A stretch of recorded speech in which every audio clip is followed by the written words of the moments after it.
യോന അധ്യായം 1. അമിത്തായിയുടെ പുത്രൻ യോനായ്ക്ക് കർത്താവിന്റെ അരുളപ്പാടുണ്ടായി.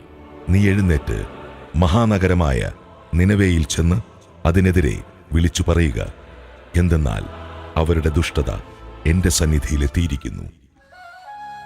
എന്നാൽ യോന താർഷീഷിലേക്ക് ഓടി കർത്താവിന്റെ സന്നിധിയിൽ നിന്ന് മറയാനൊരുങ്ങി. അവൻ ജോപ്പായിലെത്തി. അവിടെ താർഷീഷിലേക്ക് പോകുന്ന ഒരു കപ്പൽ കണ്ട് യാത്രക്കൂലി കൊടുത്ത് അവൻ അതിൽ കയറി.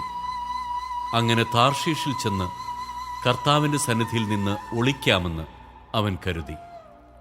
എന്നാൽ കർത്താവ് കടലിലേക്ക് ഒരു കൊടുങ്കാറ്റയച്ചു. കടൽക്ഷോഭത്തിൽ കപ്പൽ തകരുമെന്നായി. കപ്പൽ യാത്രക്കാർ പരിഭ്രാന്തരായി.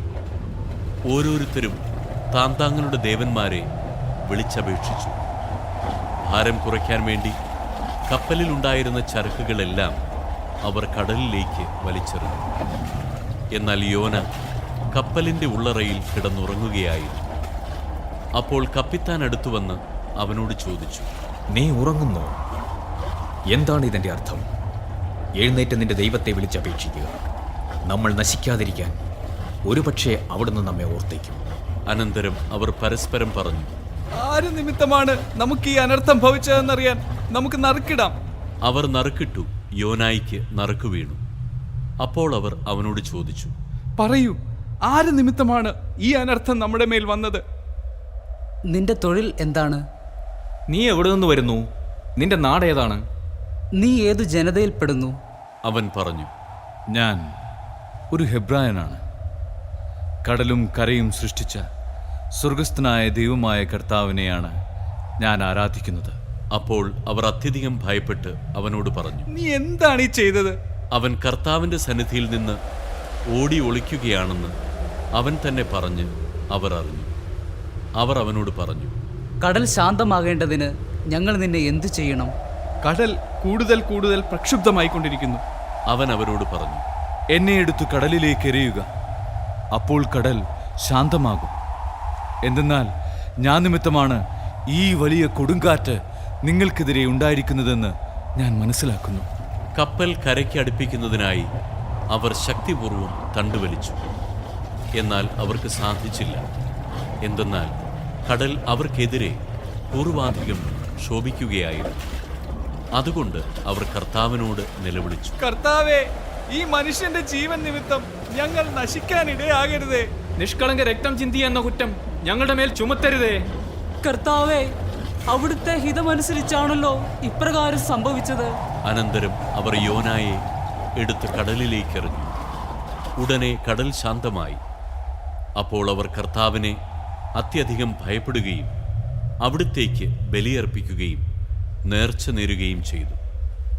യോനായെ വിഴുങ്ങാൻ കർത്താവ് ഒരു വലിയ മത്സ്യത്തെ നിയോഗിച്ചു. യോന 3 രാവും 3 പകലും ആ മത്സ്യത്തിന്റെ ഉദരത്തിൽ കഴിഞ്ഞു.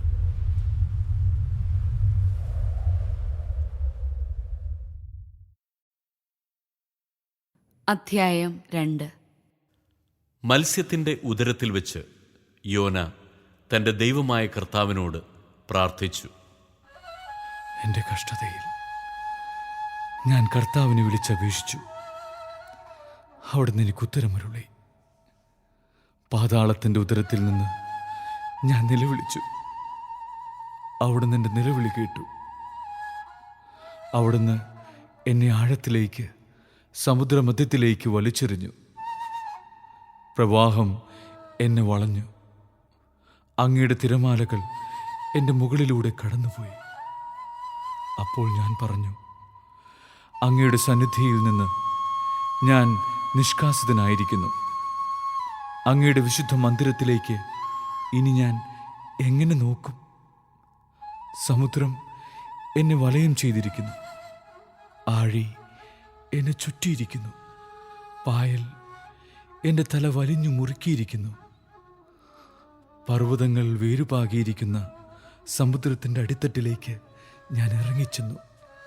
അതിൻ്റെ ഓടാമ്പലുകൾ എന്നെ എന്നേക്കുമായി അടച്ചുപൂട്ടി. എങ്കിലും എൻ്റെ ദൈവമായ കർത്താവേ, അങ്ങ് എൻ്റെ ജീവനെ പാതാളത്തിൽ നിന്ന് പൊക്കിയെടുത്തു. എൻ്റെ ജീവൻ മരവിച്ചപ്പോൾ ഞാൻ കർത്താവിനെ ഓർത്തു. എൻ്റെ പ്രാർത്ഥന അങ്ങയുടെ അടുക്കൽ, അങ്ങയുടെ വിശുദ്ധ മന്ദിരത്തിൽ എത്തി. വ്യർത്ഥ വിഗ്രഹങ്ങളെ പൂജിക്കുന്നവർ തങ്ങളുടെ വിശ്വസ്തത വെടിയുന്നു. എന്നാൽ ഞാൻ കൃതജ്ഞതാസ്തോത്രങ്ങൾ ആലപിച്ച് അങ്ങേക്ക് ബലിയർപ്പിക്കും. ഞാൻ എൻ്റെ നേർച്ചകൾ നിറവേറ്റും. കർത്താവിൽ നിന്നാണ് രക്ഷ. കർത്താവ് മത്സ്യത്തോട് കൽപ്പിച്ചു. അത് യോനായെ കരയിലേക്ക് ഛർദ്ദിച്ചിട്ടു. അധ്യായം 3. യോനായ്ക്ക് വീണ്ടും കർത്താവിൻ്റെ അരുളപ്പാടുണ്ടായി. എഴുന്നേറ്റ് മഹാനഗരമായ നിനവേയിലേക്ക് പോവുക. ഞാൻ നൽകുന്ന സന്ദേശം നീ അവിടെ പ്രഘോഷിക്കുക. കർത്താവിൻ്റെ കൽപ്പനയനുസരിച്ച് യോന എഴുന്നേറ്റ് നിനവയിലേക്ക് പോയി. അത് വളരെ വലിയൊരു നഗരമായിരുന്നു. അത് കടക്കാൻ 3 ദിവസത്തെ യാത്ര വേണ്ടിയിരുന്നു. യോന നഗരത്തിൽ കടന്ന് 1 ദിവസത്തെ വഴി നടന്നു. അനന്തരം അവൻ വിളിച്ചു പറഞ്ഞു, 40 ദിവസം കഴിയുമ്പോൾ നിനവേ നശിപ്പിക്കപ്പെടും. നിനവയിലെ ജനങ്ങൾ ദൈവത്തിൽ വിശ്വസിച്ചു. അവർ ഒരു ഉപവാസം പ്രഖ്യാപിച്ചു. വലിയവരും ചെറിയവരും ഒന്നുപോലെ ചാക്കൊടുത്തു. ഈ വാർത്ത നിനവേ രാജാവ് കേട്ടു. അവൻ സിംഹാസനത്തിൽ നിന്ന് എഴുന്നേറ്റ് രാജകീയ വസ്ത്രം മാറ്റി ചാക്കൊടുത്ത് ചാരത്തിൽ ഇരുന്നു. അവൻ നിനവേ മുഴുവൻ ഒരു വിളംബരം പ്രസിദ്ധപ്പെടുത്തി. രാജാവിൻ്റെയും അവൻ്റെ പ്രഭുക്കന്മാരുടെയും കൽപ്പനയാണിത്. മനുഷ്യനോ മൃഗമോ കന്നുകാലിയോ ആടോ ഒന്നും ഭക്ഷിക്കരുത്. അവ മേയുകയോ വെള്ളം കുടിക്കുകയോ അരുത്. മനുഷ്യനും മൃഗവും ചാക്കുവസ്ത്രം ധരിച്ച് ദൈവത്തോട് ഉച്ചത്തിൽ വിളിച്ചപേക്ഷിക്കട്ടെ. ഓരോരുത്തരും തങ്ങളുടെ ദുർമാർഗത്തിൽ നിന്നും അക്രമങ്ങളിൽ നിന്നും പിന്തിരിയട്ടെ. ദൈവം മനസ്സുമാറ്റി തൻ്റെ ക്രോധം പിൻവലിക്കുകയും അങ്ങനെ നാം നശിക്കാതിരിക്കുകയും ചെയ്തേക്കാം. തങ്ങളുടെ ദുഷ്ടതയിൽ നിന്ന് അവർ പിന്തിരിഞ്ഞു എന്ന് കണ്ട് ദൈവം മനസ്സുമാറ്റി അവരുടെ മേൽ അയക്കുമെന്ന് പറഞ്ഞ തിന്മ അയച്ചില്ല.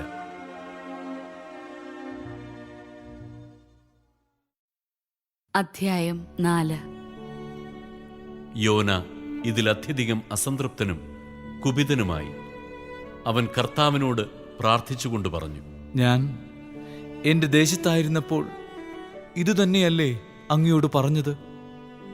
ഇതുകൊണ്ടാണ് ഞാൻ താർഷീഷിലേക്ക് ഓടിപ്പോകാൻ ശ്രമിച്ചത്.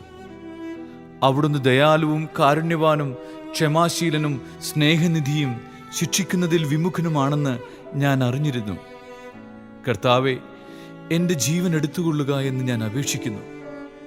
ജീവിച്ചിരിക്കുന്നതിനേക്കാൾ മരിക്കുന്നതാണ് എനിക്ക് നല്ലത്. കർത്താവ് ചോദിച്ചു, നിനക്ക് കോപിക്കാൻ എന്തു കാര്യം? യോന പുറത്തിറങ്ങി നഗരത്തിന്റെ കിഴക്കുഭാഗത്ത് പോയിരുന്നു. അവിടെ അവൻ തനിക്ക് വേണ്ടി ഒരു കൂടാരം നിർമ്മിച്ചു.